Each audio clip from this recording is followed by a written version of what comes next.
Assalamu alaikum wa rahmatullahi wa barakatuh, mes frères et sœurs. Nous en étions au hadith 38, l'amour d'Allah.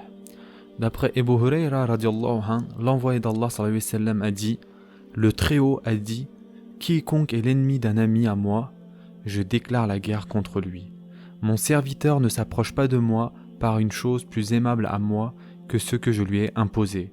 Et mon serviteur ne cesse de s'approcher de moi par les œuvres surérogatoires que je l'aime. Or, lorsque je l'aime, je suis sous son ouïe par laquelle il entend, sa vue par laquelle il voit, sa main par laquelle il attrape, son pied par lequel il marche. S'il me demande quelque chose, je lui donne certainement, et s'il cherche refuge auprès de moi, je le lui accorde. Hadith Sahih rapporté par Al-Bukhari. Commentons maintenant ce hadith. Ce hadith est un hadith divin, c'est-à-dire un hadith qudsi, où le prophète sallallahu alayhi wa sallam rapporte les paroles mêmes d'Allah subhanahu wa ta'ala.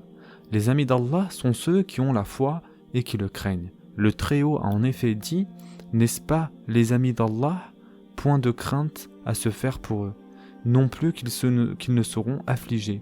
Ceux qui croient et qui craignent Allah. Celui qui se montre hostile aux amis d'Allah subhanahu wa ta'ala, qu'ils s'attendent à la guerre que lui fera Allah subhanahu wa ta'ala. Dans ce hadith, Allah le Très-Haut rappelle ce grâce à quoi on peut atteindre le rang de l'amitié. Il a en effet dit: mon serviteur ne s'approche pas de moi par une chose plus aimable à moi que ce que je lui ai imposé. C'est-à-dire qu'il n'y a pas une chose par laquelle un serviteur adore Allah plus aimable à lui que ce qui lui a imposé, car l'adoration, c'est l'acte de se rapprocher d'Allah. 2 raka'a obligatoires, par exemple, sont plus aimables à Allah que 2 raka'a surérogatoires. Un dirham d'aumône légal, c'est-à-dire la zakat, est plus aimable à Allah qu'un dirham donné en simple aumône, c'est-à-dire sadaqa. Le pèlerinage obligatoire est plus aimé à Allah qu'un pèlerinage surérogatoire. Le jeûne du mois du Ramadan est plus aimable à Allah qu'un jeûne surérogatoire, etc. Ensuite, mon serviteur ne cesse de s'approcher de moi par les œuvres surérogatoires. Ceci après avoir accompli les œuvres imposées. Farz. Que je l'aime.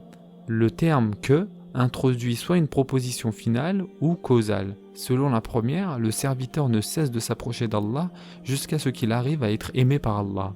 Selon la seconde, le fait de se rapprocher d'Allah est une cause de son amour.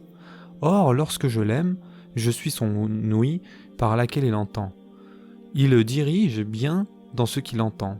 Il n'entend désormais que ce qui est bien. Cela ne signifie pas qu'Allah est réellement son ouïe par laquelle il entend, car l'ouïe, s'agissant de l'homme, est un attribut créé. Il en va de même pour sa vue par laquelle il voit. Allah le guide dans ce qu'il voit. Il ne voit en effet que ce qui est bien et ne regarde que ce qui est bien. De même pour sa main par laquelle il attrape. Le Très-Haut l'oriente dans les œuvres faites par sa main. Il n'œuvre que dans ce qui est bien. Idem pour son pied par lequel il marche. Il l'oriente dans son marché. Il ne va que vers ce qui est bien. S'il me demande quelque chose, je lui donne certainement, et s'il cherche refuge auprès de moi, je le lui accorde. Allah informe qu'il accorde à son serviteur qui se rapproche de lui par les œuvres surérogatoires ce qu'il désire et qu'il le protège contre les choses qu'il redoute. Quelles sont maintenant les leçons qu'on peut tirer de ce hadith? Leçon numéro 1, l'affirmation de l'amitié d'Allah subhanahu wa ta'ala est que Allah a des amis. Le bien fondé de ce principe existe également dans le Coran, notamment les paroles divines suivantes. N'est-ce pas que les amis d'Allah point de crainte à se faire pour eux, non plus qu'ils ne seront affligés, ceux qui croient et qui craignent Allah. Sourate 10, versets 62 et 63. Leçon numéro 2. Le haut rang dont jouissent les amis d'Allah auprès de lui, au point que celui qui se fait leur ennemi, c'est qu'il s'engage dans une guerre contre Allah. Leçon numéro 3. Les œuvres obligatoires sont plus aimables à Allah que les œuvres surérogatoires. Leçon numéro 4. Les œuvres demandées par Allah sont de 2 sortes, les œuvres obligatoires et les œuvres surérogatoires.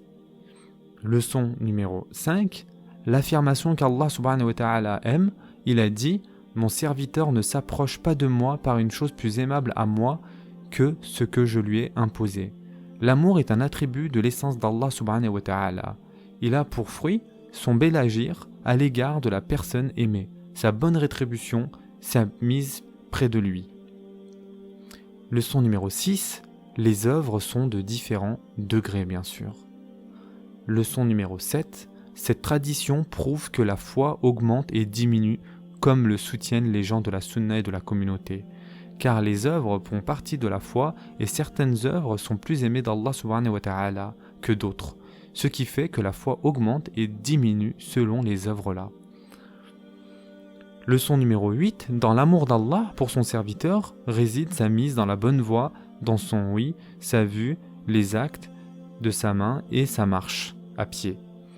Et enfin, leçon numéro 9, quand le serviteur s'approche d'Allah par les œuvres salutaires, ses invocations ne sont pas loin d'être exaucées.